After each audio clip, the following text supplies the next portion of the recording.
Jason, thank you so much for joining us today. It's a real pleasure to have you. I've done a lot of research, just cyber stalking. Sorry to be weird, but you say, man, you're up here. And whenever I'm able to chat with someone that's just so much further down the road, experience-wise, success-wise, it's a real honor for me. It's an honor for everybody watching. So thank you for taking the time today to chat with us and tell us a little bit more about you. Yeah, really, really excited to be here. It's always great to share some of the stuff and some of the pain that I've suffered through the years, some of the successes, and really the opportunity that's out there, and show people what's really possible. It's always love to give back to the community in whatever way that is, the online marketing community, whether it's e-commerce or affiliate or anything related. Love it. So real quick, for the people watching who might not know who you are, when you jump up on stage and the MC introduces you in, a few sentences, 30 seconds, what typically, how do they introduce you? What do they say? I mean, at the most basic point, guy that started out in the CPA affiliate world, started as an affiliate, done somewhere over 500 and 600 million in online revenues over the years, been in over 100 verticals, built SaaS platforms, and in the process of building an e-commerce, really not an e-commerce business, a product business at this point, branded products, and selling direct to consumer, as well as planning on being in retail towards the end of next year. Really? Yep. That's awesome. Big box retail. One of my good buddies that's chatting on here, his name's Dallas Robinson. We've kind of followed paths over the last, since we were in college together. And he jumped on Shark Tank. Mark Cuban jumped into one of his businesses, and he's built his entire platform around retail and getting people into retail. Really interesting, because I'm able to chat with a lot of the people that he works with. And it's kind of a home run. Once you make it in there, that's really solid. Well, before we jump into some of the pertinent stuff today, let's chat about your past. And right before we jumped on here, I told you a little bit offline how, we like to talk about the struggle, like what really made it, It's not the home runs that make the guy, it's when you strike out. Can you share some of your journey with us? I mean, some of my favorite part to share is the beginning. I started in the direct-to-consumer online business in 2003. There was no forums. There was no info marketer. There was very little of anything to support you. I stumbled across an ebook I paid, I believe, $37 for, called Search Engine Cloaker, which basically you showed the search engine a bunch of content that they wanted to see in order to rank, and then you actually sent that person to a site with AdSense on it or a CPA offer. So that's kind of how I started in the business. Bought that program, and it came with an ebook, forum, and some scripts. And back then, Perl was kind of the language of choice. PHP was brand new. So those scripts were in Perl. I spent about a year working, 17 hours a day, 7 days a week, trying to make any kind of money.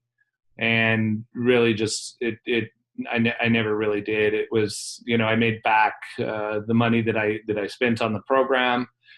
In that year, I made $26,000. I had the tax returns I show people sometime. And that $26,000 was from unemployment. I didn't actually make any of it from being on the team. So, I think I might have made $1,000 or $2,000 online that year. Just tremendous amount of time, SEO based stuff. So started there, and then kind of stumbled across a guy. The most powerful thing for me was kind of the networking through the forum. That's what kept me going. I bought that ebook, and I read the ebook, and I was like, okay, well, this is great information, but it was really about the community that the forum had created that, let me believe it was possible, right? I was literally a guy out of my house. I didn't ever know anybody in the physical world that did this until almost 2.5 to 3 years later. So I was 100% by myself in my home, Yeah. Nobody around that knew how to do it. There was nobody to give me the confidence that it was a real thing. The only thing I was going after was based on what the guys in the forum were saying. And then at some point I made that first, I think it was $1.68 from Google, and they sent me a check, and I looked at the check and I was like, oh, this is not real. I never talked to anybody. I never interacted with anybody really. Google's going to send me money. Yeah. Yeah. Right. So I was like, this must all be fake. And I remember taking that check to the bank and deposited it in the bank. And I was like, oh shoot, they're going to tell me it's fake. Right. And they took it. And then I went home and hit refresh on my bank account for about 3 days. And then at the end of that 3 days, I was like, oh, wow, this was real. Like I had come out of a sales job before that where I did a lot of phone work. And, one of the things I really was passionate about in this business was I didn't have to talk to anybody. Like there was no phone. I never got on the phone. I never talked to anybody. I did talk to people through instant messenger that I had met on the forum. But I never had to pick up the phone or do anything like that. And, once I got that check and that money went into the bank, for me, that was like, okay, this is what I'm going to do the rest of my life. And granted, it was only $1.68, but I saw the opportunity and the scale possibility and the size of the internet and the growth of the internet. And I've kind of really gone down a lot of paths doing online stuff over the years. I started one of the largest US-based affiliate networks. It's called A4D.com. I've had that since 2008. So, to rewind a little bit. So once I kind of made that first, what happened is I left part of the story out. So at about month 13, I had met a guy on the forum, and he had figured out this trick in order to get links, and links made the stuff rank higher and made all this money. And, about month 13 of all that hard work, I made around $100,000 in a single month. So I literally went from making nothing to, okay, here's a trick or a strategy that works. Yeah. And, I had taught myself to code over that 1 year period. I could write PHP code at that point. I could write macros with Visual Basic. There was a lot of stuff that I had taught myself through that time frame. I could manage servers. I could set up landing pages and web pages. And I didn't make any money, but I did learn a tremendous amount of skills over that time frame. And they say luck is when opportunity meets preparation. And this guy I met, he was hand dropping these links back to his stuff. And granted, it was a very different time back in 2003, 2004. So I was like, hey, I can automate all of that, and I could do 500,000 links a day. And he was like, okay, I'll show you exactly what I'm doing if you can code it for us. I wrote the code in about 2 days. And then it was so powerful what we were doing. We had to split up verticals. So he took mortgage and auto finance and some auto insurance. I took payday, trying to remember what some of the other verticals was. I took electronics. So I did a lot of stuff with ShareASale back in the day, rev share stuff on the electronics side. One Christmas, I ranked for every single electronics keyword name with the word buy. So it would be like, buy Sony XB80, buy, whatever. And then also just Sony XB80. I had all 10 listings and for everything. They'd kick them out really fast, but we could recreate them really, really quickly through automation. But then I wound up figuring out many, many different strategies. Kind of once you have that first win, you're like, okay, aha, I get it. And then, you go on and you try and do something else, and you're like, okay, you start to get some of the pieces. And before you knew it, I had 7 or 8 different strategies that I was trying to implement, but I couldn't do it. So I started to take on what I called project partners. These were people that they didn't have the ideas. They maybe knew how to code. I had the resources. I had the relationships with the affiliate networks. I had all that stuff. So they'd build all this stuff out. On that side, I'd spec it for them, and then they'd build it. And then, we'd all rev share on those opportunities. We wound up with, I don't know, like 30 or 40 different affiliate accounts with different affiliate networks. And at that point I was like, okay, I'm over managing all this stuff.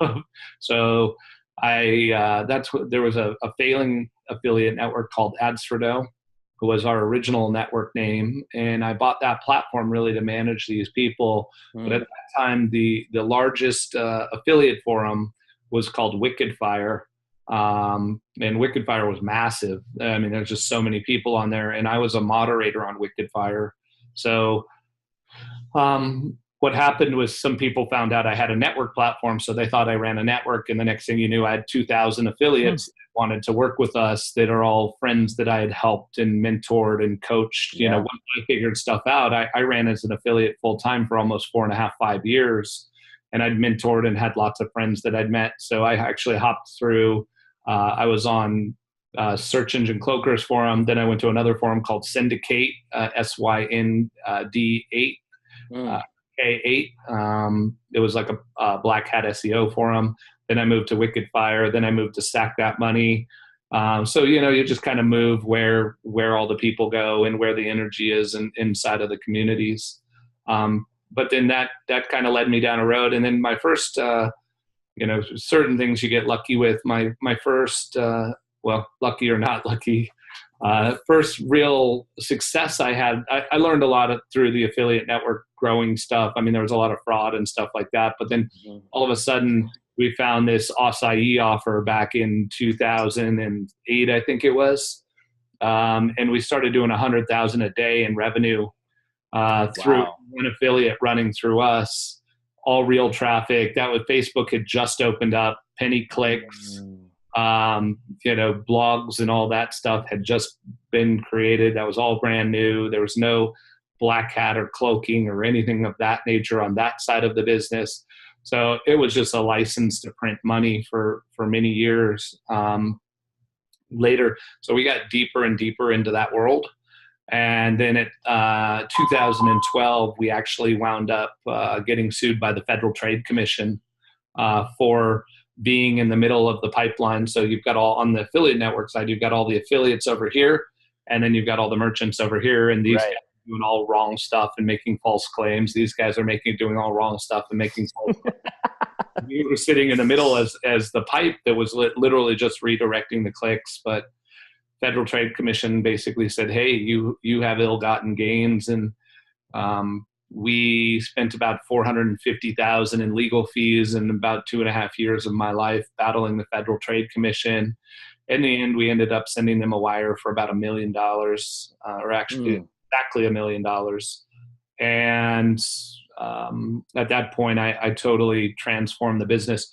You know, we were doing probably, I think the number was like 25 to 30,000 gross profit a day.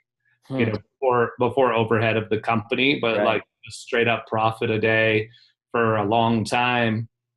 And when I got that FTC suit and settled it, I just decided, hey, I'm getting out of this space. I was like 95% of our business. And we had about $17,000 a day in overhead. Oh, wow. Yeah. And when I said we shutting all this stuff down, we went down to 4,000 a day in gross profit.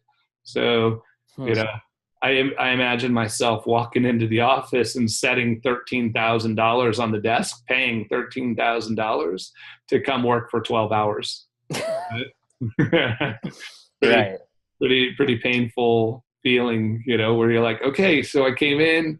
That's the thing about overhead, right? Like you got to pay all your employees and your rent and server cost. You got to pay all that stuff, no matter whether you make money or don't. Yeah. So, and you build up the business based on, you know, some level of gross profits, you know, that you're looking at on a consistent basis, and you're kind of controlling and hedging your risk on that side. And actually, let me turn that off. Kind of hedging your risk on that side, and then all of a sudden everything changes. And you know, the FTC, they don't mess around, right? Like corporate veil what, you know, like no, many people, they're like, okay, so you got a 2001 pickup, yeah, we're gonna take that. You Oh know, my "Oh, you've got gosh. whatever, we're going to take that." So, they'll take every single asset you have, stuff like that. So that it was a pretty scary time. We got off with mostly a wrist slap, but I definitely learned my lesson on that front. Um, Later on, like as time went on with that, people started to leave because they weren't making as much money, the commission salespeople, Mm-hmm. and we closed our office in New York. We're actually located down here in San Diego. Mm. We closed our office in New York and, went from, I think, 37 staff members down to like 14 or 17.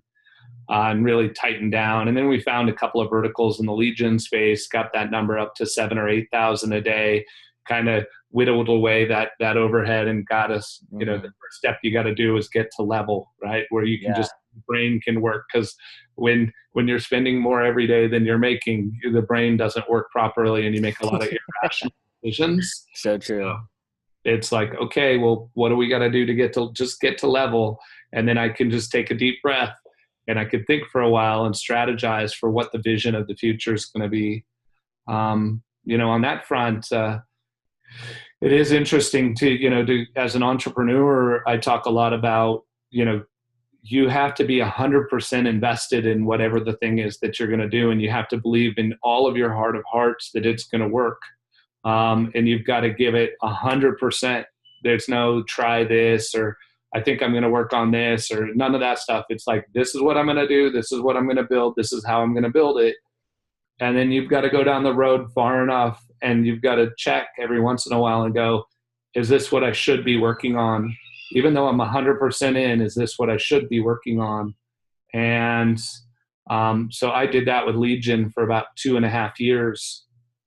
And then at some point, I realized that, you've got all these problems on the lead gen side. If your users know anything like that, it's basically filling in some information for some call center rep or some broker or some agent or somebody that's going to sell somebody something. So you're collecting maybe a name, email, and so forth.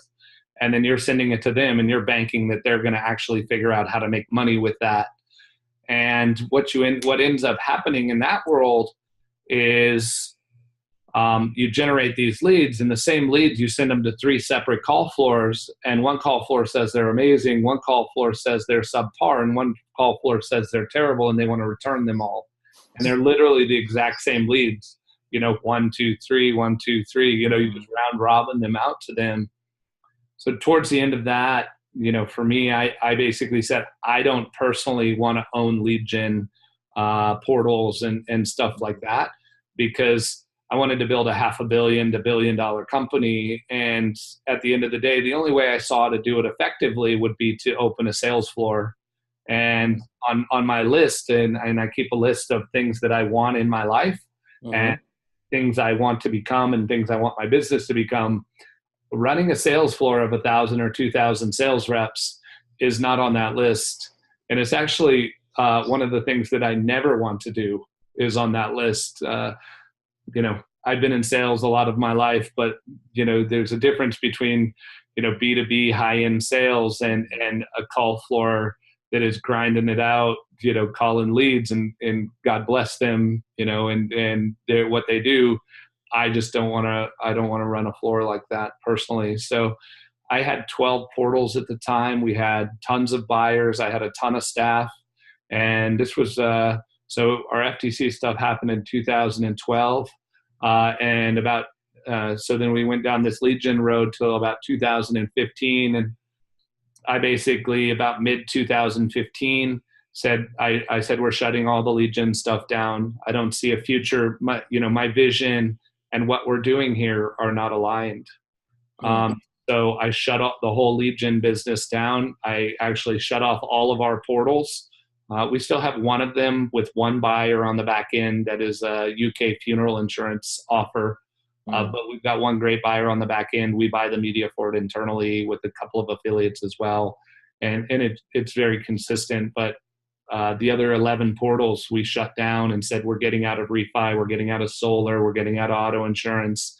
Like, we owned and had built portals for all that stuff and managed all those buyers on the back end. And I was like, this isn't for me.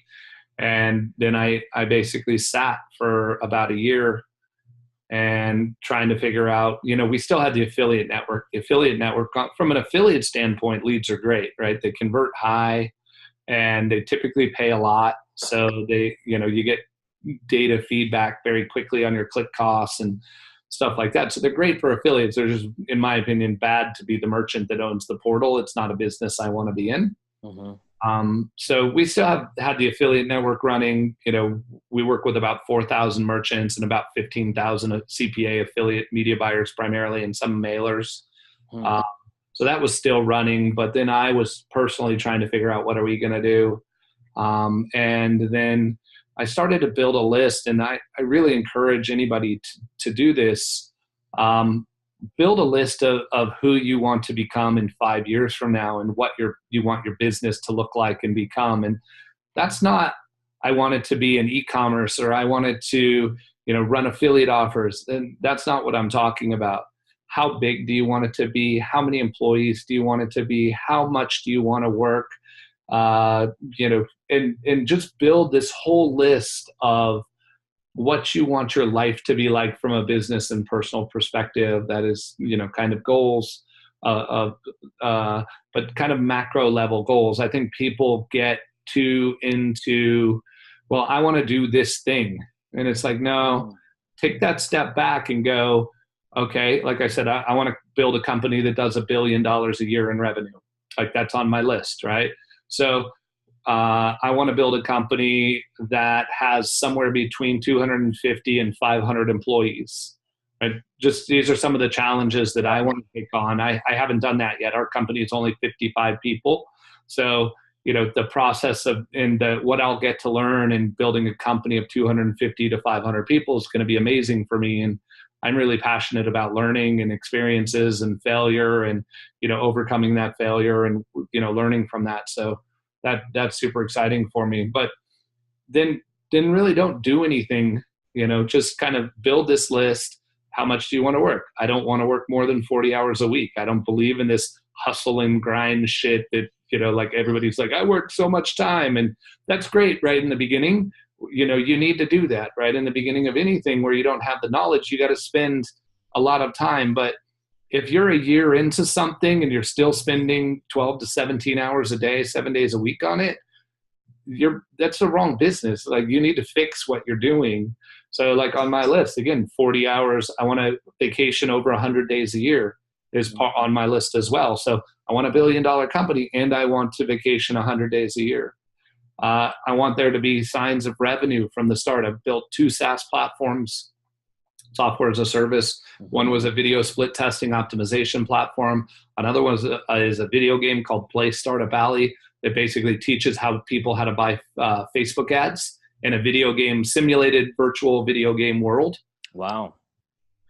Built both of those platforms. And what I realized is anything that takes me personally 1 to 2 years to start to realize revenue on, I lose interest in just who I am. People do it all the time.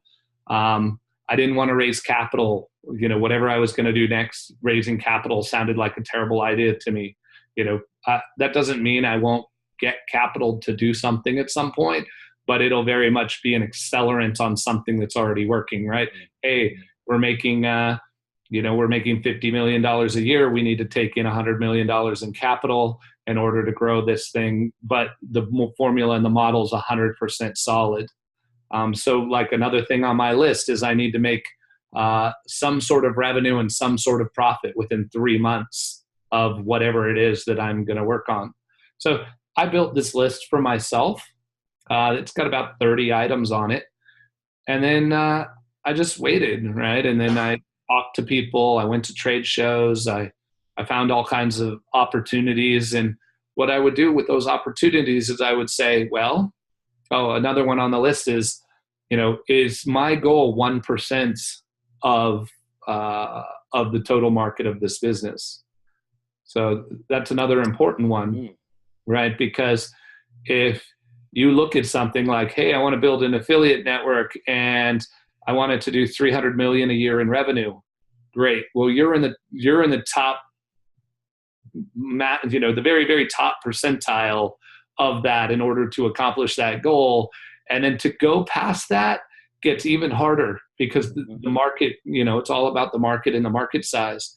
So, on this one in particular, if you think about Google and you think about Amazon, so, Google's like 50% of that total market, right? Online advertising and all that. They own 50% of that. So they're pretty much going to grow at how fast that market grows at this point. Now you got Amazon, and they're probably 1/10 of 1% of the total, durable good. Well, they're really a direct to consumer, goods brand at this point, right? So they're like 1/fraction of 1% of the total market of that thing. And so their ability to capture more of that market is massively greater. So in my opinion, I think Amazon, is just going to decimate Google over the next 10 years because there's so much opportunity, and the opportunity is so vast versus Google that's kind of tapped out this advertising thing. So as I look at any opportunity for me to hit my revenue number, I want to be no more than 1% of that market. That's wise. Yeah. So, and then you just wait, right? You do some stuff to make money or whatever. And I'm sure there's newbies on here that need to get skills and all that kind of stuff. But I typically talk to the more experienced guys that, I know lots of guys that made $10 to $50 million in this business as CPA affiliates. I probably know 500 to 1,000 of them at least. And, that's typically who my personal audience is, that I talk about on my blog, JasonAkatiff.com. And when I go speak, I'm doing the keynote for Affiliate Summit West in January. I did a keynote at Berlin Affiliate World East or Affiliate World Europe in Berlin. I did a keynote there. And typically my message is that, like, okay, stop just chasing the dollar and really plan, what you want your life to be like, rather than just every opportunity that shows up, jumping on that thing in order to make a quick buck. Because what inevitably happens is you wind up on this hamster wheel where you're just constantly trying to chase the quick dollar, and then you'll get somewhere and, oops, hold on. Let me hang that up. There we go. You're chasing the quick dollar there. So, it's really, take that time to go to the mountaintop for 2 days alone and write that list of things that you want. And really that's how I came to e-commerce and durable goods and stuff like that. The market opportunity seems tremendous. I don't really think of it as an e-commerce business for me, like your typical drop shipper guys and all these guys. We're building brands. We're building retail brands. We're building product line brands. We're going to put our product line brands into big box retail, Walmart and Costco and these guys. I went and hired a VP of product out of Lego. So she ran 1,700 employees at Lego. Went and hired her to run my product division. So we're really, we're really focused on that. But we think of ourselves much more as a product company, like I don't know, who can I think of, a Tide or, just somebody that makes products and brands product lines. I don't really think of myself as an e-commerce company. E-commerce is just a channel to distribute products. Now, we sell a lot of direct to consumer. We buy a ton of Facebook ads. I've used Shopify, I've used ClickFunnels. We've now built out our own platform for a full ERP, enterprise resource planning platform, with our own e-commerce stuff. And now we're shifting to that. And then, we've got part of that roadmap is automated Facebook stuff that looks at, how well ads are doing. We've got lots of formulaic video ads. We have a whole team of people that shoot ads. So we do a ton of stuff in that world. So my personal time inside of A4D is really spent a lot on the e-commerce product side of the business. We also have an internal media buying division that buys mostly for Facebook offers and gets merchants that, if there's a merchant that wants to enter the CPA affiliate world, that is, kind of the higher dollar. Most of our stuff is higher dollar. It's not revenue share. It's fixed commission amount for making some kind of action happen. CPA stands for cost per action, if some of your listeners don't know. And then we have the network side of the business, which is still the major component of the business. It's still 80%, 90% of what we do. It's probably 80% of what we do. And then 10% of what we do is the media stuff, and 10% right now is the product stuff. So you're very methodical as you approach what you spend your time on, clearly. Yes. What does your day look like routine wise? Because, people think about it all the time. They pump up, and while they're excited, they'll take action. But once the emotion that was behind that decision is passed, most people toss the actions away. But the daily things that help you get where you're trying to go, what does that routine look like? The small things every day. Hold on one sec. Let me close this door. My dog Okay. just walked in there.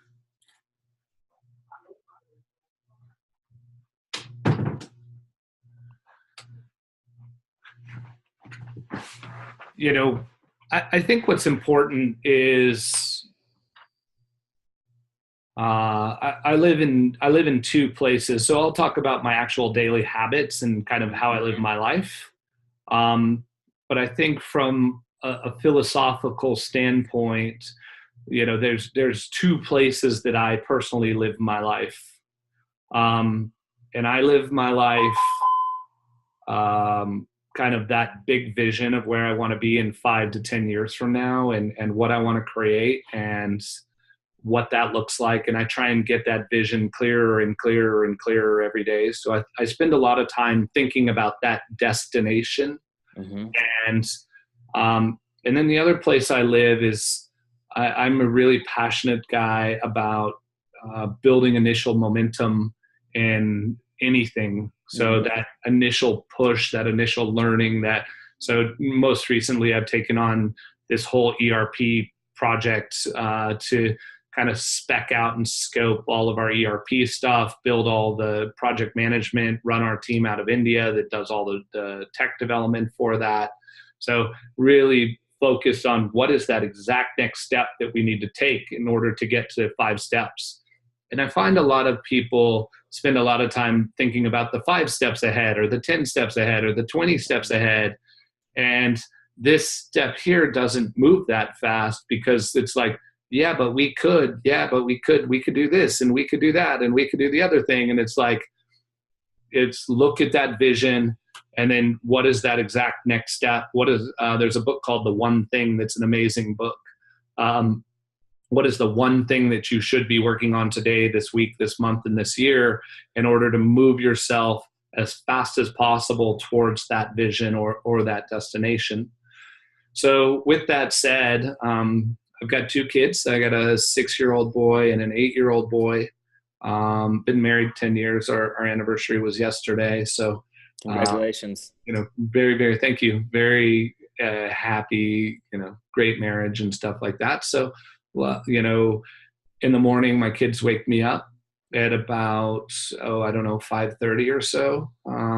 So they'll come jump into bed for a half hour and kind of snuggle with me. And, I really spend the first hour of my morning just kind of being quiet and not doing anything. That's a great time for me to let my mind think about stuff. And, the interesting thing for me, at least, is like, as I've gotten older, spending more time thinking is really, what I find some of the most valuable stuff. There's the thinking, and then there's the doing.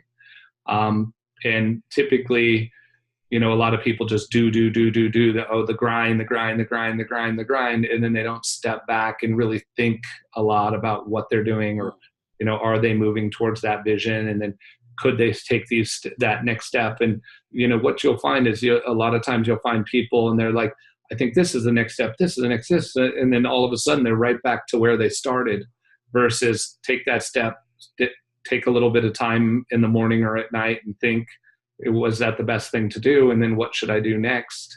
right? And then, consciously moving towards that goal and that objective.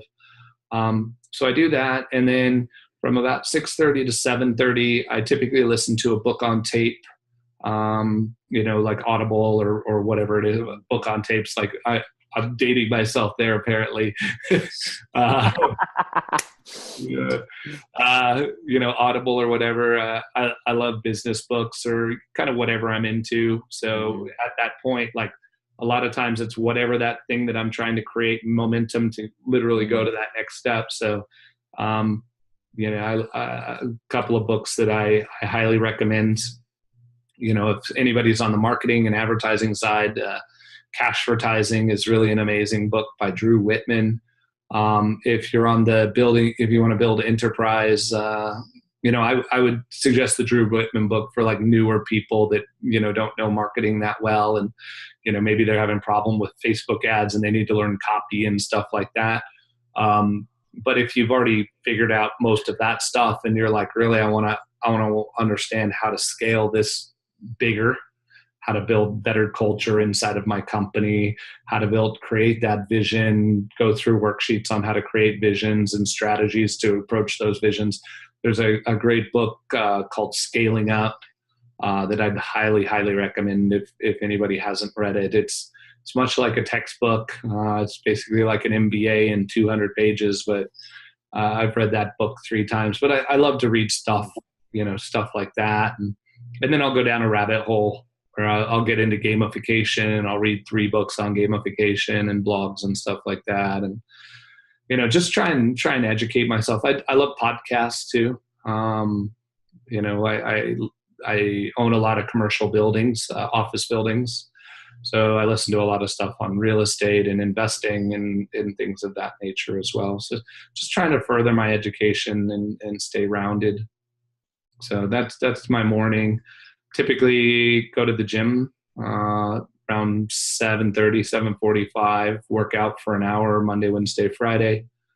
And then I'm in the office by typically 8:30, 8:45 every day.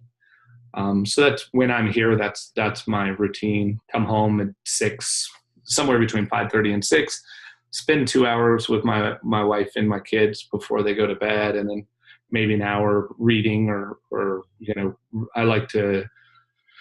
I read world news a lot. So I read BBC, I read Al Jazeera, understanding different viewpoints of what's going on from a world politics and finance perspective, and just, trying to have a most holistic view as I possibly can of what's going on. What kind of management style do you adhere to? Do you just have a whole open door policy? People have an idea, they come to you directly, they talk about it. Are you very structured, PTA or PTO, and, everything has an SOP regarding it? Like how do you manage the corporation to ensure that you can grow at the speed that you want to? Yeah, I mean, I started with unlimited time off, no management, open door. Everybody could ask me questions and come to me. I ran a really bad business at one point. Because everybody thinks something's not fair, or somebody abuses the system, and then you have to change the rules because of one offender and, stuff like that. So at this point, we operate, I would equate us to a mature startup. Still, we have ping pong tables in the office and cornhole and drinks on Friday and great culture. We really, our core value, one of our primary core values is growing our people. That's one thing, like we have 10 core values, but that growing and learning every day is really the primary driver of our whole corporation and our whole company. Because I believe if your people want to grow and want to be better and want to learn, and you can we provide them with training courses.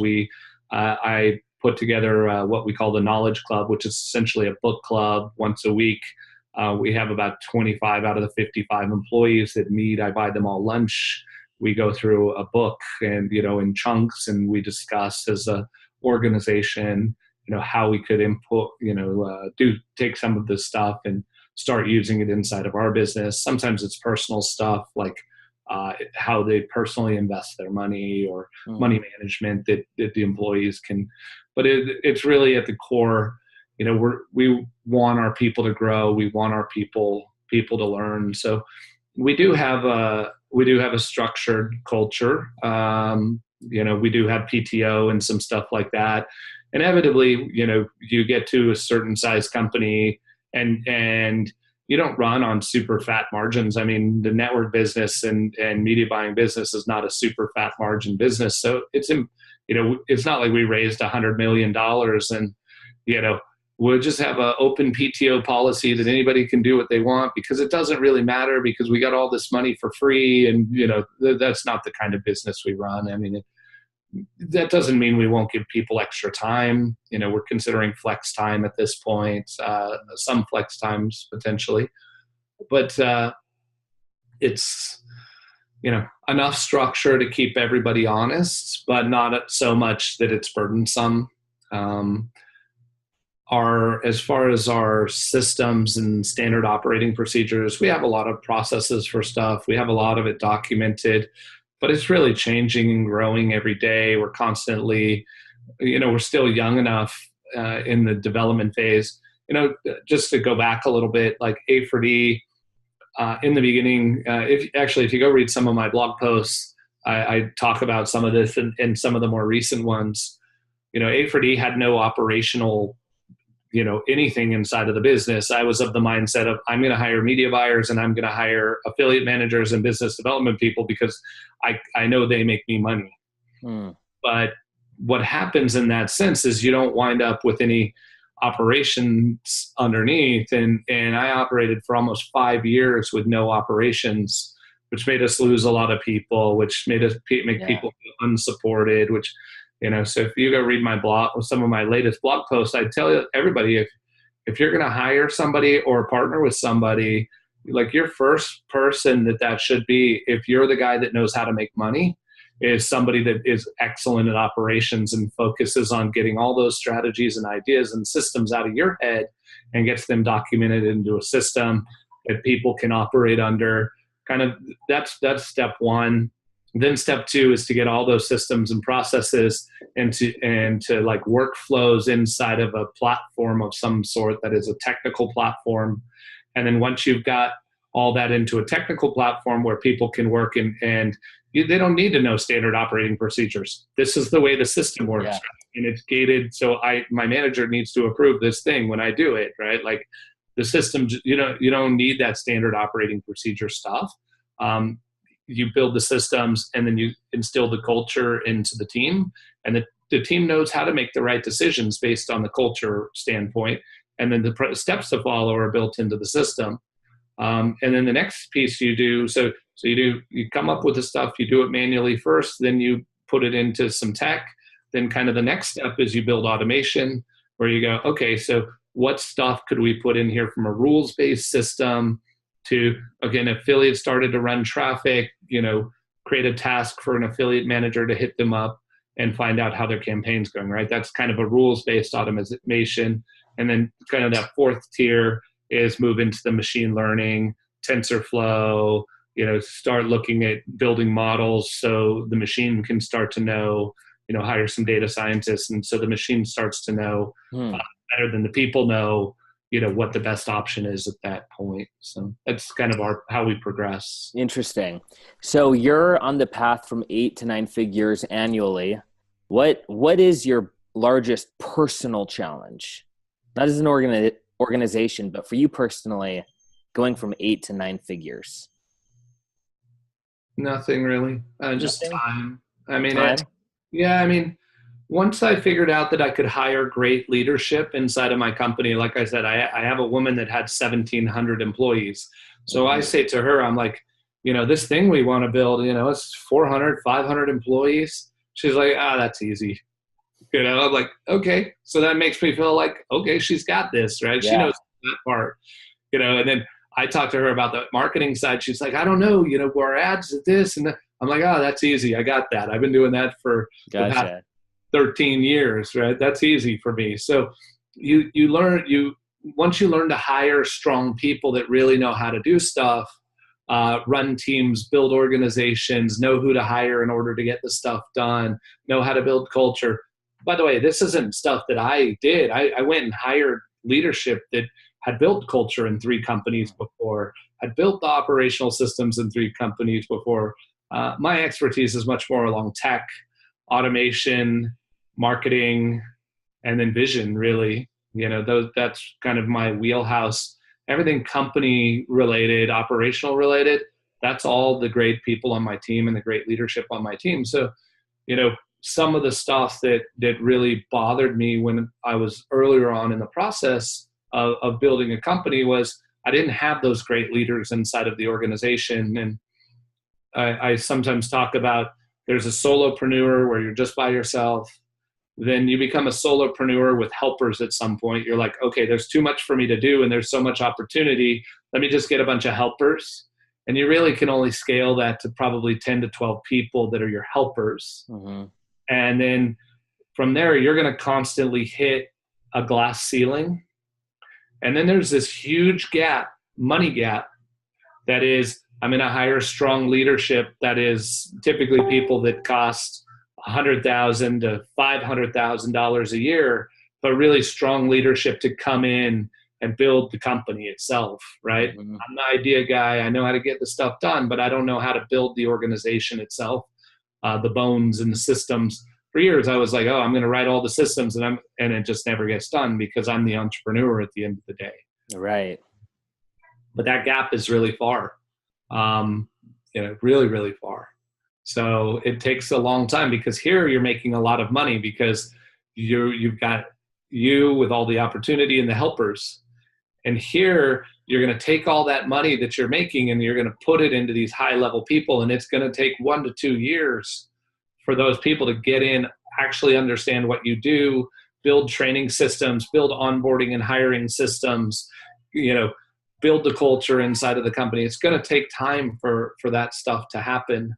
So I don't know where we started on that one, but no, that's great.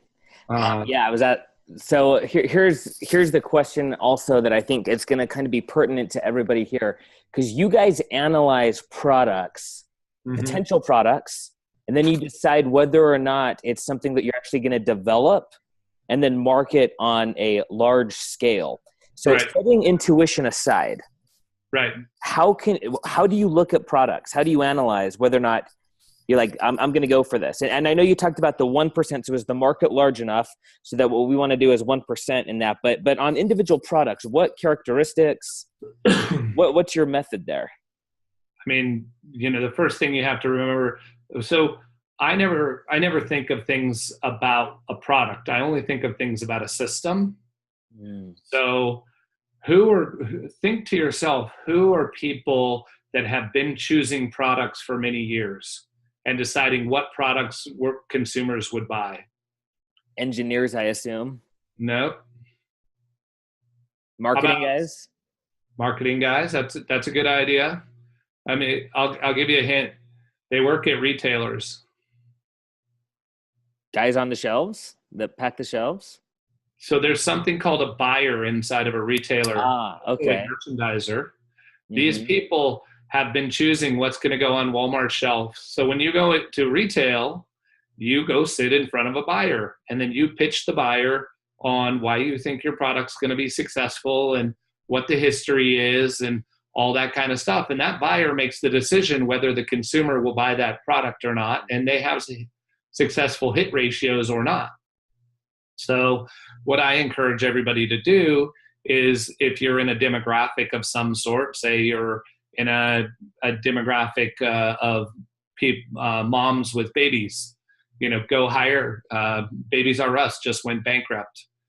Go pick up a buyer or a merchandiser out of Babies R Us, and they already know how to do it. You don't have to figure it out, right? They know how to do it. So they go pick out a large group of products that they think that would sell well to a consumer. We also give them guidelines, like we want it to weigh no more than this. It can't be bigger than this. It needs to sell potentially in multiples. Like there's some guidelines that we give them. So then they know how to look at products and make a decision whether a consumer would want that product or not and what the price point should be. And then from there, we look at it we give it a last look, from a marketing perspective and say, okay, we think we can build a video or an ad that a consumer will engage with for this thing. So again, everything is about people. Who are the people that I can go find to do this thing? Because the size of the organization that I want to scale is, I can't do it. It's not even if I was the most amazing product picker in the world, so what? It doesn't matter because I become the blocker at some point. So how do I build the systems? Oh, the sun's going down. How do I build the systems? How do I find the people that know how to do it? And then, a lot of it's intuition as well, right? Like I've been marketing for many, many years online. It goes in my head. What is this ad going to look like? It's going to make a consumer engage. It's a tub that a baby gets a bath in. Well, if I can put a baby in a picture, put suds over the top of them, and they're playing around and laughing, moms are probably going to engage with that. So I think I could probably do something here, right? I just come up with some quick brainstorming concepts from an ad perspective, and everything starts from the ad perspective for me. And then it's just, we analyze what we think gross profits are going to be off of the product and what the potential CPA might be in order for us to acquire. And if those numbers pencil out on a spreadsheet, we actually plug every single product into a spreadsheet, build a very light business model. What is the CPA? What's it going to cost? What's it going to cost to ship? What's it this, right? We just plug it in. It takes us 5 minutes. We look at the numbers. It needs to pass that test as well. So, all of this is what we've created, what we call a stage gate process, which is it has a stage. It needs to tick some certain boxes in order to open the gate and move into the next stage. Jason, super cool. Where can you be found online? Because you mentioned a blog. So what social media channels are you found on? If people are curious about following your own personal thoughts, but then also your company as you continue to grow.